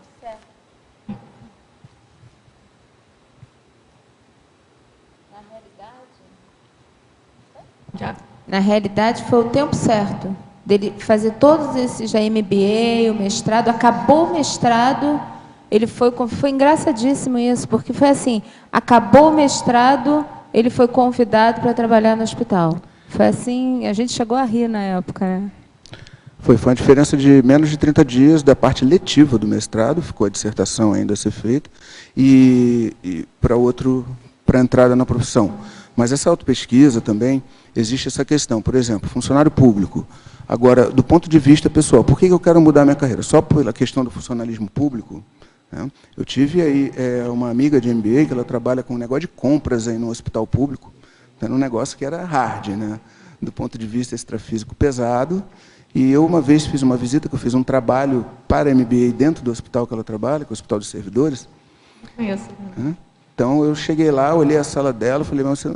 Aí, estava lá com ela, eu vi que onde ela estava sentada, a energia ali não dava. Falei, vem cá, por que você não muda a sua mesa ali para aquele canto? Por que você não mexe em algumas coisas? Né? Então, o que eu quero dizer com isso? Que existe essa questão da gente fazer a reciclagem do nosso trabalho. Uma das coisas é você começar a colocar a sua energia no seu trabalho. Porque como é que eu vou saber se eu realmente vou mudar minha carreira profissional, se isso vai ser contundente? Porque também não adianta eu vamos pensar do ponto de vista da programação existencial, do planejamento de vida. Então eu saio, vou gastar lá 4, 5, 10 anos da minha vida estudando, e em vez de eu ganhar, no ponto de vista da programação existencial, eu perco mais tempo ainda. Então, por isso a questão do planejamento, por isso a questão da identificação pessoal dessa necessidade real. E aí essa identificação, ela entra exatamente por aí. Você começa lá, vai exteriorizar energia para sua mesa, chega antes de todo mundo, monta seu campo energético dentro daquilo que você está fazendo no trabalho, analisa os resultados através da experimentação, princípio da descrença, né? Não acreditando em nada, experimente, tenha as suas experiências, e a partir dessa energia estabelecida naquele teu campo de trabalho, seja a profissão que for, aí você começa a raciocinar em cima do processo. Tem duas pessoas que você quer perguntar e o Cláudio também, né? Querem fazer agora? Eu tenho perguntas aqui. Você fez o mestrado ou o MBA? As duas coisas. As duas coisas. Qual que foi na FGV? Os dois? A MBA foi totalmente na FGV. O mestrado foi uma parceria da FGV com a Universidade de Lisboa. Então, foi um mestrado que os professores vinham de Portugal para a FGV, davam aula para a gente, e num determinado momento nós fomos para lá e ficamos uma temporada lá estudando o dia inteiro. Nos seus projetos de pesquisa lá nesses cursos, você conseguiu, assim, trabalhar, claro, com conceito de equipes, de desassédio de equipes, você conseguiu, sem que o pessoal fizesse o bullying, pelo menos no mestrado? Positivo. Depois desse estudo aqui, ainda na MBA do Getúlio Vargas, o negócio mudou tudo. Qual que foram os temas de pesquisa que você desenvolveu lá? Do ponto de vista do mestrado? Do trabalho final ou de alguns trabalhos... Tá, o trabalho final é a promoção e a prevenção na saúde suplementar. Né? Tinha ligação, eu falei na questão da promoção. Né? Na verdade, o primeiro trabalho foi a relação das operadoras de saúde com os prestadores, com os hospitais e com os médicos. Só que ninguém quis me orientar nesse trabalho, pediram para eu deixar isso para doutorado, porque era uma área de conflito e as pessoas acharam melhor não me orientar nesse sentido. Né? Ninguém da Fundação Getúlio Vargas achou proveniente aí falar sobre isso. Né? E aí eu parti para o segundo tema, que foi a promoção e a prevenção na saúde suplementar. Na MBA, eu já tinha feito um trabalho que era sobre um centro de convivência para a terceira idade, Espaço Saúde. Foi um trabalho que eu fiz na MBA, foi o trabalho final de curso. E aí, no mestrado, eu puxei para a prevenção. Eu trouxe isso do ponto de vista da prevenção. Tá, obrigado. Na página 10, agora eu vou falar minhas 4 perguntas. Página 10, você fala aumento da autoconfiança. Podia falar mais disso? Porque a autoconfiança e a autoestima, a questão profissional, também são indicadores para a mudança de... A questão maior não é só a questão da autoconfiança e da autoestima. É a identificação do nível dessa autoconfiança e dessa autoestima no teu emprego atual. Porque como você ainda não mudou, você não vai ter um parâmetro de comparação. Hoje eu posso te falar da minha autoestima antes e agora, né? Mas e antes? Como é que eu faço isso? Agora, tranquilo, vou lá e falo, melhorou bastante, eu estou aqui confiante, estou falando, está tudo certo. Mas e antes? Como que eu detecto isso? Tá? No meu aparecia uma espécie de frustração mesmo. Dava uma frustração, faltava alguma coisa. Eu fazia as coisas, eu voluntariava, eu tocava minhas coisas, mas tinha sempre um ranço, faltava, tinha um pedaço faltando. Alguma coisa me incomodava. Você poderia comentar na página 12, por favor, a paradoxologia? Tem 2 paradoxos. O primeiro, pudesse comentar, aprofundar, esclarecer, por gentileza. O paradoxo do esforço pessoal poder ser mais eficaz para a reciclagem da profissão se comparar as oportunidades de trabalhos ocasionais mantenedoras da profissão atual. Por exemplo, na minha profissão anterior, eu não tinha problema com sair antes do horário. Eu tinha uma liberdade do ponto de vista de horário de trabalho que hoje não tenho. Hoje eu tenho um esforço muito maior de auto-organização para estar aqui hoje, enfim, tudo mais, negociação. Mexe com muito mais trafores do que simplesmente trancar a sala e sair. Então, o esforço pessoal, no sentido de você... Isso, para mim, tem muito mais valor. Muito mais dentro das minhas questões pessoais, dentro do meu foco da interassistencialidade. Tem muito mais valor do que essa liberdade, entre aspas, que eu tinha anterior. Então, hoje, meu esforço pessoal para essa mudança, ele tem um valor muito maior do que até um dinheiro a mais que eu pudesse ter na outra profissão, ou de alguma coisa maior, do ponto de vista de tempo. Eu tenho tempo para fazer as coisas. Tá, mas não chegava na docência. Não era qualificado isso. A gente tem hoje uma IC que chama-se APEX, que é a Associação da Programação Essencial. Você acha que caberia uma IC específica para essa questão da administração da programação essencial com a vida laboral, tendo em vista que muitas pessoas perdem a ProEx, desviam, ou isso pode ser incluído dentro da APEX? Eu vou estar puxando aqui essa vivência no laboratório da ProEx, né? Quando eu coloquei a ProEx em módulos. Eu acho que são linhas de pesquisa dentro da mesma IC. Então, eu acho que não faz sentido fazer uma outra... Eu acho que sim, que poderia ter um ramo bem estudado da questão da profissão em relação à ProEx. Eles fazem isso, tem um serviço, claro. A PEC para fazer isso. Inclusive de orientação. Eles têm orientação sobre isso, então já tem esse trabalho. Mas assim, uma IC não caberia, na minha opinião pessoal. Agora, esse aprofundamento, essa entrada maior na SOCIM com esse tema, isso cabe. Mas eles fazem isso também, eles dão orientação dentro das empresas. Eu queria fazer uma pergunta aqui de Tertuliano, que é sobre na página 10, quinta linha de baixo para cima, na fratologia. Como funciona na prática o ônus da mudança e o bônus do resultado? O ônus da mudança, para começar, é o abrir mão de várias coisas, né? Abrir mão da empresa. Já teve até a colocação aqui, que a pessoa demorou 10 anos, eu fiz isso assim, em meses, falei, vou entregar a empresa. Então tem um ônus do estudo, tem um ônus do trabalho, tem um ônus do esforço pessoal, tem um ônus de não ter certeza materializada do que vai acontecer. Então é uma administração, por exemplo, da ansiedade pessoal. Há um equilíbrio a ser conquistado nisso daí. algumas coisas que ocorrem, né? Na família chegou a ter uma aposta aí, será que isso vai dar certo? Será que esse cara vai? Pessoas que se afastaram de mim, com medo de eu... Amigos, com medo disso não dar certo, eu acabar tendo que pedir dinheiro a um e a outro. Isso tudo são ônus. Né? Então tinha uma roda de aposta, tinha amizades financeiras. É verdade? Tinha tudo isso aí incluído, entendeu?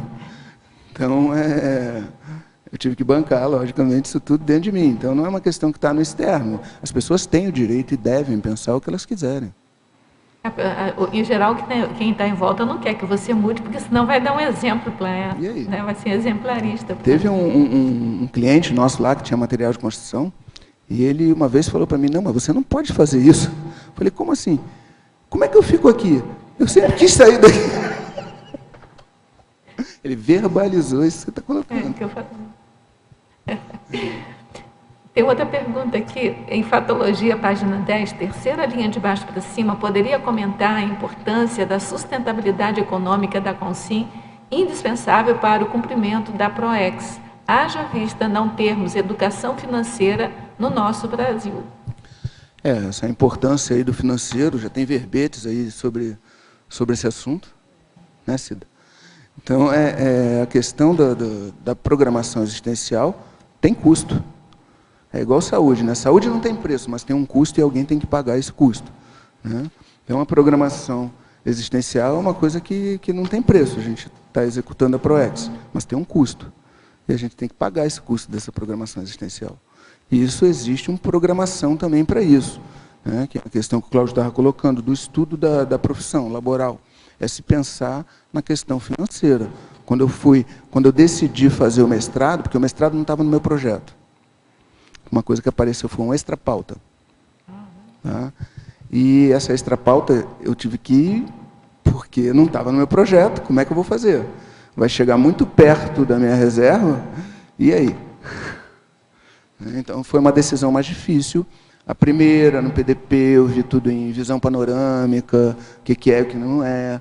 Na segunda, eu fiquei esperando a mesma coisa e a decisão era minha. Então, eu tive que me esforçar mais, decidir, planilhar, ver, conversar com a família, colocar os prós e os contras, o que podia acontecer, o que não podia acontecer, para tomar a decisão. Então, é um processo que modifica, isso é diferente. Quer dizer, para mudar de profissão, antes de mais nada, precisa de coragem. Precisa de coragem. Coragem evolutiva. Muita senão coragem. Não faz nada. Muita coragem. É queda livre mesmo, sem saber o que vai acontecer. Rosa, eu só queria aproveitar o que você falou de curso de orientação financeira, né? Eu vi essa semana que a ESAF, a Escola Superior de Administração Fazendária, disponibilizou um curso justamente sobre gestão financeira, que é aberto a todo o público. Né? Então, está começando a ter esse tipo de iniciativa aí, agora está aparecendo. Né? Então, quem quiser depois pesquisar... Oi? Sim, é o curso à distância, no caso, né? Disponibilizou para todo mundo que quiser fazer a inscrição. Então, qual é a instituição? É a Escola Superior de Administração Fazendária, ESAF, que é vinculado ao Ministério da Fazenda. Tá? Tem que pesquisar, que eu não tenho de cabeça o endereço aqui agora, mas eu só queria fazer um registro, né, que eu acho que é importante o pessoal dar uma pesquisada. São 7.000 vagas que estão abertas. Né? Então, tem bastante... Oi? Gratuito, sim. Tá? Isso aí é muito sério, inclusive a questão do gasto, né? Voltando não só do dinheiro, que a gente fala em planejar, e não entra nos pormenores disso. É como eu gasto meu dinheiro, o que é prioritário. Isso é mais sério. Então, a última frase do nosso teletertuliano, né? Haja vista não termos educação financeira no Brasil, a gente já começa a engatinhar, e é muito bom, né, que isso aconteça. Então, aí mais uma pergunta aqui, ao verbetógrafo, binomiologia, página 11, terceira linha, poderia exemplificar o binômio apego-desapego? Posso. Primeiro passa da questão do próprio conhecimento, da própria pensenidade. Então, abrir espaço pensênico já entra no apego-desapego. Você começa a se apegar às neossinapses e abre mão das sinapses que você já não está mais precisando para aquele momento. E a todo momento a gente vivencia isso. E o binômio é através do desapego que a gente começa a aprender o novo. Começa a sair do lugar, começa a se mexer. Porque antes não dá. Se você não começar a chegar em casa, limpar as coisas, tirar aquele bagulhismo todo, aqueles bagulho energéticos lá que tem em casa, aqueles objetos que têm uma energia e tem uma referência ali inserida, e começar a modificar, como é que faz esse processo? Né? Então, através disso, a gente abre mão, por exemplo, de ter... Tem a Laura... Desculpa. De ir na sala lá, ser só uma sala de visita com televisão, para botar lá estante de livros. Então, você faz você faz um desapego. E hoje está na moda, né? Tem propaganda aí, OLX, desapega. Então, é a hora realmente que a gente, para fazer a mudança, é isso mesmo. Eu acho que a Laura que estava na frente, depois aí de vocês dois eu não sei, mas você se resolve. Tá, eu queria perguntar rapidinho, na parafatologia, você fala do parapsiquismo psicossomático, né? Como que é esse parapsiquismo psicossomático e como que ele ajuda nessa mudança, nessa reciclagem? Na verdade, o parapsiquismo psicossomático, ele atua da seguinte forma. Ele é simples assim, você tem uma informação de uma pessoa, você vai lá e fala. Você não pensou, você não elaborou, você não buscou o melhor momento, o que falar, como falar. Isso é um exemplo de parapsiquismo psicossomático. E aonde ele ajuda? Ele ajuda quando você identifica que assim não dá, dessa forma você não vai a lugar nenhum. Então ele auxilia dessa forma, quando você faz essa identificação de que é ter parapsiquismo por ter parapsiquismo, né? O professor Valdo falava isso, e eu já percebi na minha casa, o cachorro lá de casa tem. Eu preciso eu tenho um mental soma, então a minha responsabilidade é muito maior. Eu preciso desenvolver, trazer esse parapsiquismo para a minha racionalidade. Então você está falando aí do parapsiquismo que não é pensado, que é mais impulsivo, né? Mas se a pessoa usar o mental soma para pegar essas ideias psicossomáticas, ela pode ser um indicador, né? De assim, vai fazer essa mudança? Como é que a pessoa se sente com relação a isso? Se tem alguma informação, sei lá, emocional para de repente, né? Perfeito. Eu posso dar até um exemplo aí da questão do parapsiquismo, como que o turning point aí, como você começa a avaliar e ver que a história é um pouco mais ampla, né? Eu fiquei em Dimenera um tempo depois que terminei o mestrado e comecei a trabalhar. Eu vi uns 90 dias aí com exteriorizações, extrapolações parapsíquicas muito grandes, ainda mais dentro do hospital. Então, chegou um momento que eu já entrava lá no CTI, exteriorizava energia, as pessoas quase dessomando, e já ajudava na dessoma. Eu vi o processo extrafísico. Só que com o tempo eu já chegava lá exteriorizando, quase tipo assim, quem vai, quem não vai, e vamos resolver. Até que uma senhora que estava em coma, ficou afastada um pouco do corpo, olhou para mim, não, meu filho, eu não vou agora não. Eu ainda estou resolvendo algumas coisas com a minha família, me deu uma aula de grupo Karmalogia. Me deu uma mini aula de grupo Karmalogia, não está na minha hora. Esse tempo que eu estou aqui é tempo extrafísico, eu estou fazendo algumas reconciliações, as pessoas estão vindo aqui me ver, então eu ainda vou ficar aqui mais um pouquinho. E aí, não é só chegar lá, exteriorizar a energia e tirar do corpo. Tem que estudar o processo, tem que entender o processo, tem que trabalhar o processo. Então, esse paramico, ele me permitiu olhar melhor essas questões, que não é só ter energia, estar ali, ou praticar TENEPS, tem muito mais coisa para a gente trabalhar. Tem que botar o microfone, não pode falar sem microfone.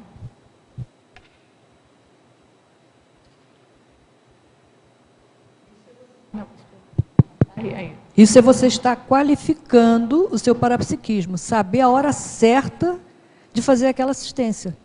Não é isso? Exatamente. Ok. Então, não me furto hoje, eu já fiz arco voltaico até no dono do hospital. Mas tudo tem momento, tudo tem sua hora, tudo tem aquela questão. No dia seguinte eu estava com verbete arco voltaico, entreguei na mão dele, tá? Para evitar qualquer processo de dependência e tudo mais. É bem diferente. Esse é um turning point do ponto de vista do parapsiquismo. É quando você sai de uma profissão, faz uma reciclagem, muda o que está extraconsciência, e você começa a aprender e mudar o que está intraconsciencialmente, faz recim em cima daquela reciclagem que você fez. Essa questão do parapsiquismo psicossomático e mental somático. São as recins parapsíquicas. Eu gostaria de chamar a atenção, né, você já comentou o parágrafo na página 13, da autorreeducaciologia, né, para as pessoas que perguntaram sobre o passo a passo, que você coloca todos os aspectos importantes né, que tem que ser levado em conta para o planejamento, né, na mudança de profissão. Não sei se você gostaria de comentar, se há algum aí que ainda, porventura, não tenha sido comentado, mas a minha pergunta seria sobre um item aí da remissiologia. Quando você colocou aí no item 1, acabativa falha, eu gostaria que você comentasse qual foi a ideia, né, de ter colocado esse item aí. Ok. Bom, acabativa falha é alguma coisa que não ocorreu satisfatoriamente. Foi um verbete da Mabel, que é uma frustração, uma incompletude. E isso aí realmente é um fator de identificação, por exemplo, da profissão atual. Então, como é que está a minha acabativa em relação à minha profissão atual? Também, no momento da transição, você criar um sucessor para o teu trabalho anterior, é o que você fez com a sua empresa anterior, né? Eu fiz não só dando a empresa, mas também preparando o filho do meu irmão para estar ajudando lá e fazendo as coisas que ele não fazia, que é a minha parte administrativa. Isso mesmo. Ailton, aqui na fatologia, você já falou, mas eu vou pedir para você um aspecto específico, objetivo puramente econômico-financeiro, mercenarismo. A gente vê muito isso até nas relações entre as pessoas, né? Casamento, amizade, até o caso do amigo seu que falou, não, a nossa amizade é feita mais por valores econômicos do que... Passou essa ideia. Eu quero saber o valor da assistência. Eu acho que foi um grande fator aí no caso, que chancelou o teu sucesso. Né? Podia falar um pouco sobre essa questão da assistência? Que, inclusive, está aqui nessa lista que você colocou, no item 9, autorrenovação. Aí você coloca lá, a escolha de nova carreira, cosmoética vivenciada e a interassistencialidade. Quando a pessoa fica perdida, eu acho que ela tem que ver se aquilo é assistencial ou não. Sim. Essa é uma das maneiras de parâmetro, mas não é nem a questão da assistencial, né? É aonde você quer colocar a sua assistencialidade, porque eu me considerava assistencial. Eu venho de uma família onde meu pai uma vez ganhou uma casa lá na justiça, um processo antigo. Quando ele chegou lá com um oficial de justiça, saiu a mulher lá com os 3 filhos, ele pegou o cara e foi embora. Entendeu? Deixa isso para lá e vamos embora. Então, eu já tinha essa vivência de família. Meu pai sempre foi super assistencial. O pessoal encostava o caminhão, não tinha dinheiro. Ele, não, eu conserto, você vai ganhar seu dinheiro, depois você volta aqui e paga. Acho que tinham menos com os réus ainda na época. E realmente era tudo assim. Então, ele não se incomodava de ganhar menos, de tomar de alguém não pagar uma conta, desde que se ele sentisse ali que ele estava ajudando, enfim. E isso eu já trazia embarcado, foi uma associação, essa postura assistencial eu já tinha, e também tive isso na minha família. Isso foi uma coisa que eu aprendi com ele, foi essa questão de estar olhando aí para outra pessoa. Mas do ponto de vista, é você qualificar isso. Porque isso eu já trazia. Então, como que eu vou, essa questão da interassistencialidade, como que eu vou estar produzindo, estar trabalhando de uma forma mais autocoerente com a minha realidade pessoal? Se eu já tenho lá uns anos de TENEPS, o negócio já passou, já está over, e aquela minha profissão ainda não está fundamentada, não permite que eu faça isso, por exemplo, hoje. Hoje eu não me furto, eu dou minhas aulas de Conscienciologia, estou aqui, escrevo verbete, enfim. Mas o hospital, ele permite que eu esteja trabalhando com essa questão da assistência. Inclusive, e de um grupo também que eu tenho envolvimento, que é o tema do próximo verbete, e me permitiu também ter essa visão assistencial, por exemplo, da questão da escrita conscienciológica. Eu não tinha vivência prática de como você faz desassédio através da escrita conscienciológica. Então, como, por exemplo, escrever um verbete sobre esse tema, mudou hoje, meu trabalho de hoje. A empresa, o grupo, tudo mais. Então, faz essa associação. Então, é uma qualificação que você vai não crescendo. Uma pergunta final, como é que aquela pessoa que está no serviço público pode fazer mais assistência, num contexto desse? Olha, eu vejo assim, o serviço público é um local que é vasto para se fazer assistência. É um dos locais que mais precisa assistência para ser feita. Só a gente analisar como é que é a prestação do serviço público. Tudo é assistência, a maneira que você acolhe as pessoas, que você esclarece, que você encaminha para outro setor. Isso tudo é assistência. Né? Porque no hospital, uma vez eu fui abrir um workshop no São Vicente de Paula, um hospital que ele é gerenciado por freiras. O workshop era de hotelaria, me convidaram para dar uma palestra de abertura. Aí eu cheguei lá e falei do trabalho de equipe, era o meu foco, né? E aí o pessoal, com aquela boa vontade de Tacon, né? Não, porque a força da hotelaria é o acolhimento. Aí eu, infelizmente, tive que mudar algumas coisas. Eu falei, quando eu ouvi a abertura lá, quando eu apresentei o workshop, a palestra, eu coloquei que, além do acolhimento, tem que ter aí o esclarecimento e o encaminhamento, senão eu ia criar todo um hospital para acolher todo mundo e ninguém ia resolver nada. E depois disso elas foram me procurar aí nos bastidores, me agradecer, porque elas nunca tinham pensado dessa forma, né? Só na questão do amor puro, daquela coisa que não dá resultado, né? Então é mais ou menos isso, é a questão útil da assistencialidade. Tudo bem, Cláudio? Então, mais uma pergunta aqui, de Madrid novamente. Ao verbetógrafo, poderia esclarecer quais os resultados da sua pesquisa sobre o Getúlio Vargas e relacioná-los com a repercussão sobre a sua reciclagem da profissão? Se eu for fazer uma relação do tema, é não cometer o suicídio profissional, né? Não matar a nossa profissão dentro da nossa Proex, né? Não dar lá um tiro na tua profissão. Mas dentro da questão do Getúlio Vargas, caiu a ficha, demorou até a cair a ficha, porque, na verdade, a gente no Rio fala tanto FGV, que a gente nem abre a sigla para a Fundação Getúlio Vargas. Sim, que é a Fundação Getúlio Vargas. Não, você falou em Getúlio Vargas agora que a gente refletiu aqui da Fundação Getúlio Vargas. Porque já acostumou de chamar de FGV. Então, aqui, quando caiu a ficha, que eu estava ali no Village, que eu falando, pô, o que tem a ver Getúlio Vargas? Aí veio a FGV brilhando na minha tela mental e abri. Ué, é o nome da fundação só. Por isso que eu falei, depois que eu voltei, acabou o bullying.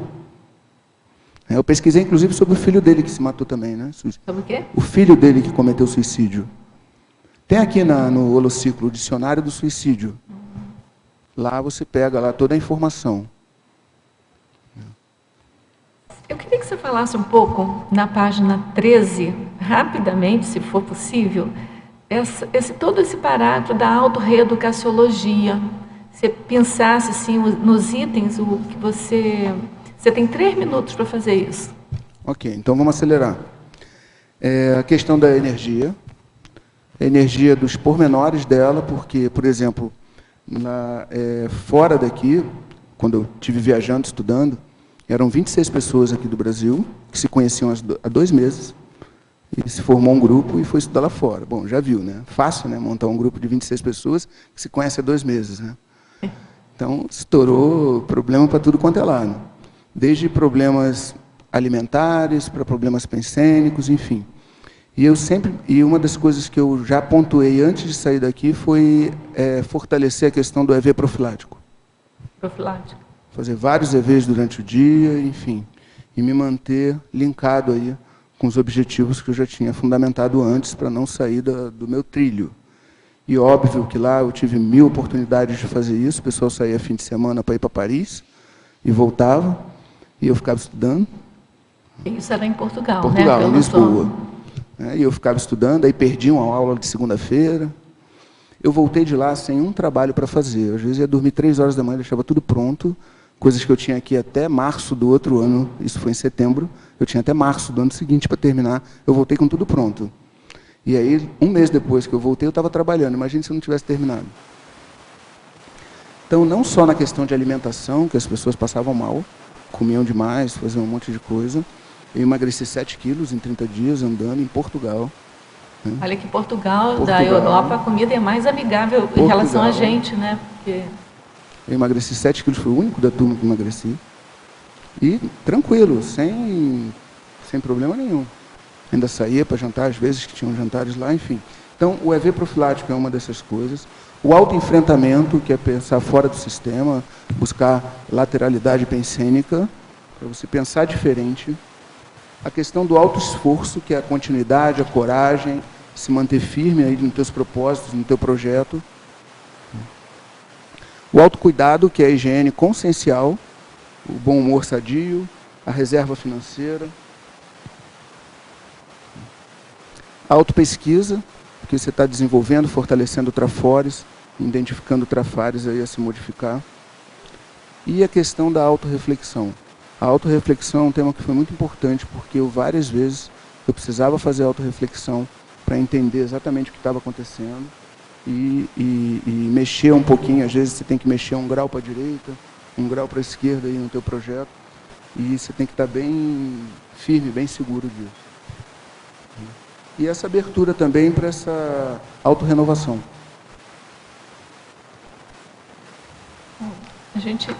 O tempo terminou exatinho, 15 horas. Eu olhei ali, estava 15:00. Impressionante aqui a sincronia, né? A gente parabeniza você, Ailton, espera outros verbetes. Foi ótimo, bastante repercussão, muitas perguntas. A gente não aguarda novos verbetes, seu, da família, e espero que tenha contaminado aí o Holopensene verbetográfico, tá? Bom, a gente agradece a todos vocês, a presença de vocês, tertulianos e teletertulianos. Aguardamos vocês nos próximos dias de debate, que todo dia a gente tem debate aqui de verbete, né, a nossa tertúlia, de 12h30 a 2h30 da tarde.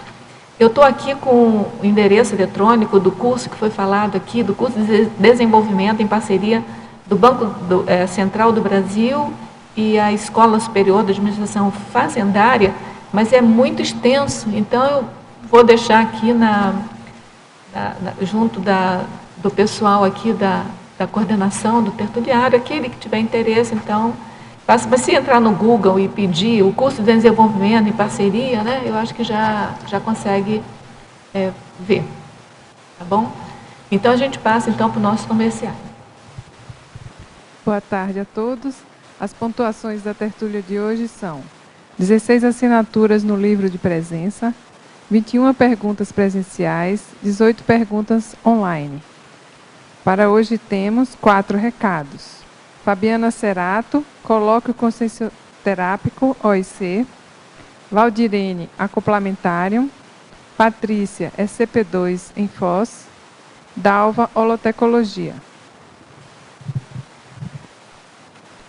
Boa tarde a todos. A OIC convida para participarem do colóquio consciencioterápico.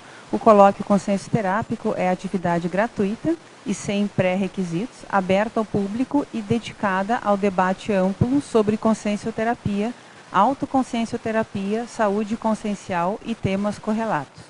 Será conduzido pelo professor e consciencioterapeuta Nário Takimoto, sempre no primeiro domingo de cada mês, das 15 às 17 horas.